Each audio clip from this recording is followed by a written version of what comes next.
Drop it.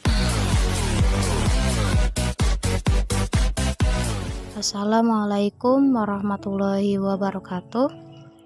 Perkenalkan, nama saya Nanda Wici Astuti, kelas akuntansi keuangan reguler tahun 2021, NPM 2131139. Di video kali ini di makul Public Relation yang diampu oleh Ibu Titi Haryanti SEMSI, saya akan menjelaskan tentang menentukan masalah public relation.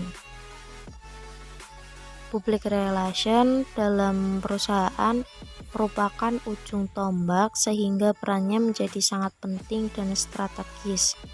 Selain untuk menciptakan citra positif bagi sebuah institusi atau perusahaan, peran public relation juga dilibatkan dalam banyak hal, seperti pembuatan strategi ataupun program-program menarik untuk mampu bersaing dan tetap eksis, baik dalam sebuah lembaga yang berorientasi profit maupun pelayanan pada masyarakat atau non-profit.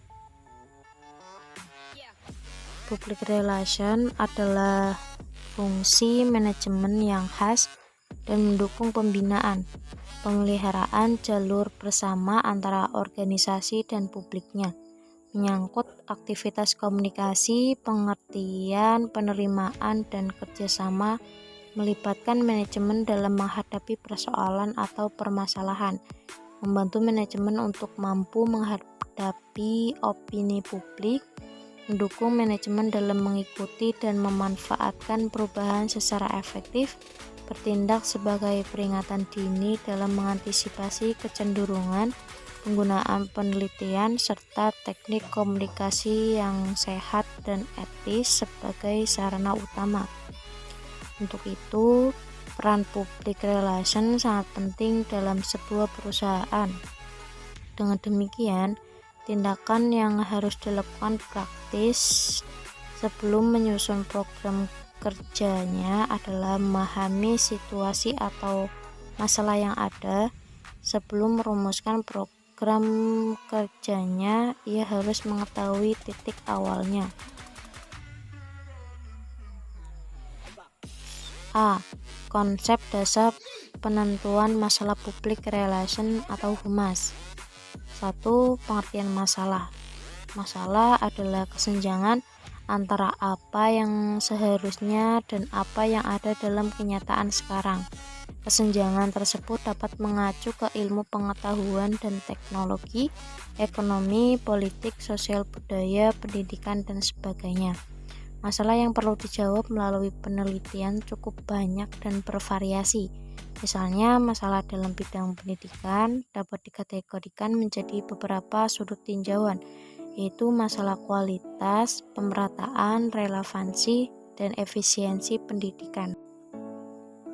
Selanjutnya, nomor 2, menemukan dan merumuskan masalah. Penemuan permasalahan merupakan salah satu tahap penting dalam penelitian. Apabila permasalahan tidak ditemukan, penelitian tidak perlu dilakukan. Pentingnya penemuan permasalahan juga dinyatakan oleh ungkapan berhasilnya perumusan permasalahan merupakan setengah dari pekerjaan penelitian. Penemuan permasalahan juga merupakan tes bagi suatu bidang ilmu. Mario Bung menyatakan kriteria terbaik untuk menjajaki apakah suatu disiplin ilmu masih hidup atau tidak adalah dengan memastikan apakah bidang ilmu tersebut masih mampu menghasilkan permasalahan.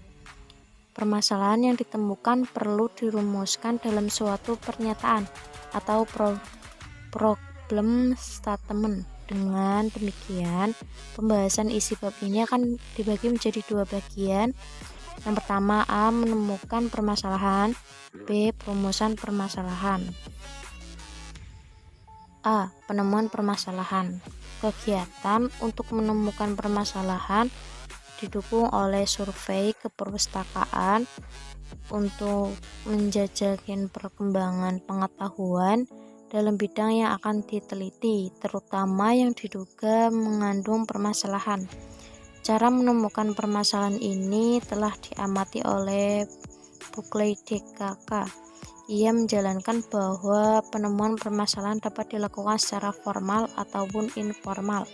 Cara formal melibatkan prosedur yang menuruti metodologi tertentu, sedangkan informasi bersifat subjek dan tidak rutin. Buckley menjelaskan sebagai berikut. 1. Cara-cara formal atau menurut metodologi penelitian dalam rangka menemukan permasalahan dapat dilakukan dengan alternatif berikut. A. Rekomendasi suatu riset. Suatu laporan penelitian pada bab terakhir memuat kesimpulan dan saran. B. Analogi adalah cara penemuan permasalahan dengan cara mengambil pengetahuan dan bidang ilmu lain dan menerapkannya ke bidang yang diteliti. C. Renovasi dipakai untuk mengganti komponen yang tidak cocok lagi dari suatu teori. D. Dialektik berarti tandingan atau sanggahan. E. Ekstrapolasi adalah cara untuk menemukan permasalahan dengan membuat tren suatu teori atau tren permasalahan yang dihadapi. F. Morfologi adalah cara untuk mengkaji kemungkinan kombinasi yang terkandung dalam permasalahan yang rumit kompleks. G. Dekomposisi merupakan cara penjabaran atau pemerincian permasalahan ke dalam komponen-komponennya. H. Agregasi merupakan kebalikan dari dekomposisi. Dengan cara agregasi, peneliti dapat mengambil hasil-hasil peneliti atau teori dari beberapa penelitian dan mengumpulkannya untuk membentuk suatu permasalahan yang lebih rumit kompleks. Kedua yaitu cara-cara informal atau subjek dalam rangka menemukan permasalahan selesai dapat dilakukan dengan alternatif berikut ini. A. Konjektur atau naluriah. Sering permasalahan dapat ditemukan secara konjektur atau naluriah tanpa dasar-dasar yang jelas. B. Fenomenologi. Banyak permasalahan baru dapat ditemukan berkaitan dengan fenomena atau kejadian perkembangan yang dapat diamati. C. Konsensus merupakan sumber mencetuskan permasalahannya. Misal terdapat konsensus bahwa kemiskinan bukan lagi permasalahan bagi Indonesia, melainkan kualitas lingkungan yang merupakan masalah yang perlu ditanggulangi. Misalnya hal ini merupakan konsensus nasional. D. Pengalaman kegagalan akan mendorong dicetuskannya permasalahan untuk menemukan penyebab kegagalan tersebut.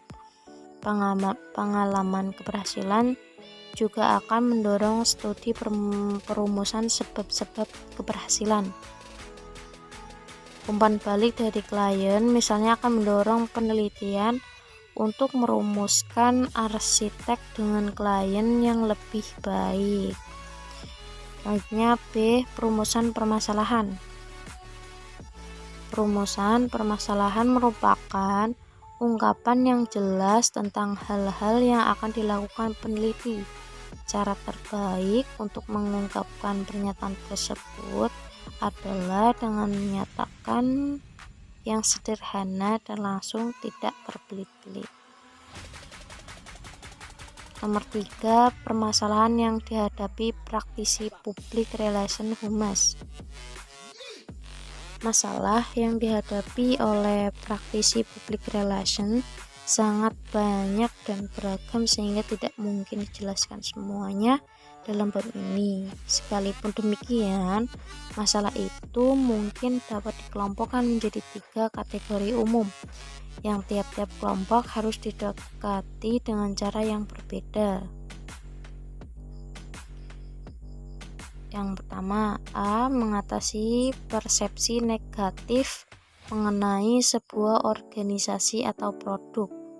Biasanya, persepsi demikian berkembang dengan perlahan. Suatu peristiwa khusus mungkin menggerakkan manajemen untuk mengenali tren yang tidak menguntungkan dan mempercepat tindakan. Berikut ini adalah beberapa jenis persepsi negatif yang terjadi. B. Penolakan oleh publik terhadap produk perusahaan karena harga dan mutu, misalnya penegasan dari mulut ke mulut bahwa bodi mobil dengan merek tertentu berkualitas rendah. C. Keyakinan yang diungkapkan oleh analisis surat-surat berharga bahwa peralatan produksi buatan pabrik tertentu sudah kuno. Hal ini membuat perusahaan itu secara kompetitif kehilangan citra. D.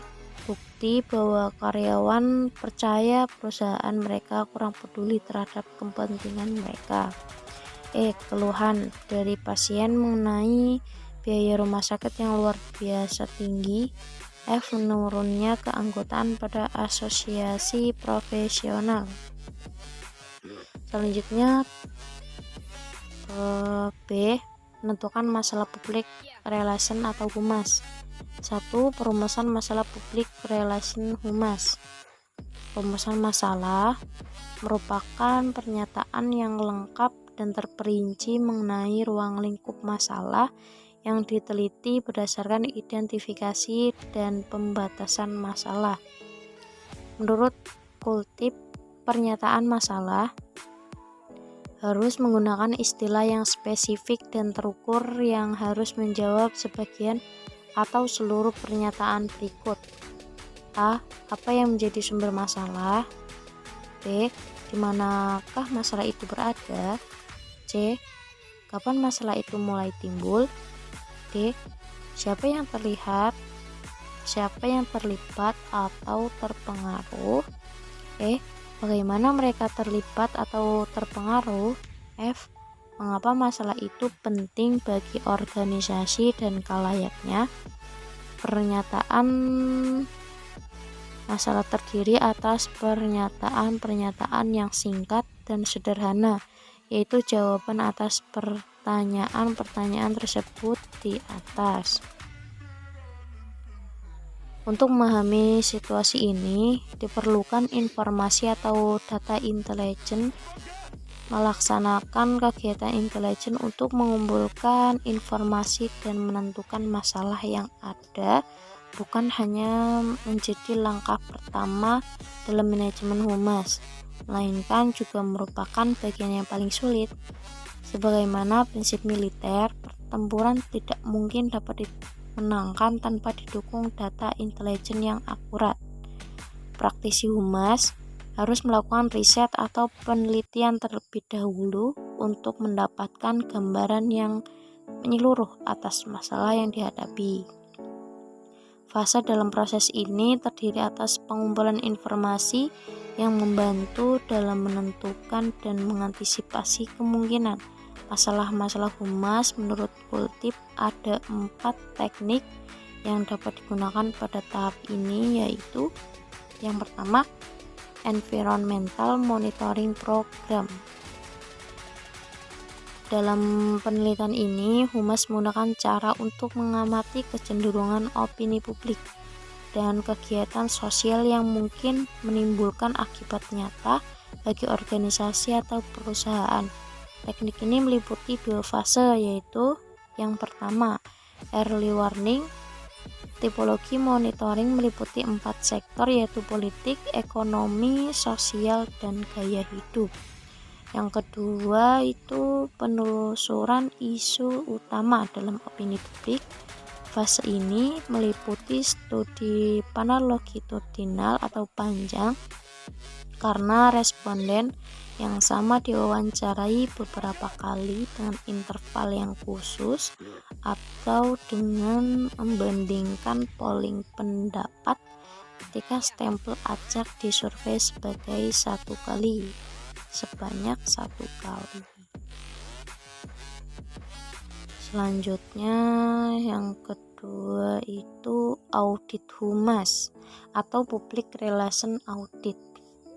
Audit humas adalah studi komprehensif mengenai kedudukan humas dalam organisasi. Sejumlah studi digunakan untuk mengatur keberadaan organisasi baik secara internal maupun eksternal. Sedangkan menurut Simon tahun 1986 menjelaskan bahwa audit humas adalah alat penelitian yang digunakan secara khusus untuk menggambarkan, mengukur, dan meningkatkan kegiatan humas sebuah organisasi serta menyediakan acuan bagi program humas pada masa yang akan datang. Yang ketiga yaitu audit komunikasi. Dibandingkan dengan audit humas, audit komunikasi memiliki sasaran lebih tajam. Secara umum ada dua teknik penelitian, yaitu yang pertama readership survey, didesain untuk mengukur jumlah orang yang membaca publikasi tertentu dan mengingat isi pesan yang disampaikan. Hasilnya digunakan untuk memperbaiki isi, tampilan, metode distribusi, dan publikasi tersebut. Yang kedua, readability study, membantu perusahaan untuk mengetahui sejauh mana sih pembaca mengerti isi sebuah publikasi. Secara internal, audit termasuk analisis terhadap saluran-saluran komunikasi dalam organisasi. Yang selanjutnya yaitu audit sosial. Audit sosial adalah audit program monitoring lingkungan dalam skala lebih kecil. Audit ini didesain untuk mengukur kinerja sosial perusahaan yang membantu beberapa baik kegiatan sosial perusahaan, meningkatkan tanggung jawab perusahaan tersebut publik. Audit ini menghasilkan umpan balik menyangkut kegiatan sosial pendanaan, meliputi perekrutan, keberhasilan lingkungan, dan keselamatan pegawai. Audit sosial merupakan penelitian terbaru dan hal yang paling menantang. Selanjutnya nomor 2 yaitu analisis situasi public relation atau humas. Analisis situasi terdiri atas seluruh latar belakang masalah yang dibutuhkan untuk memperluas atau memberikan gambaran secara lebih terperinci atas pernyataan masalah yang tersusun sebelumnya.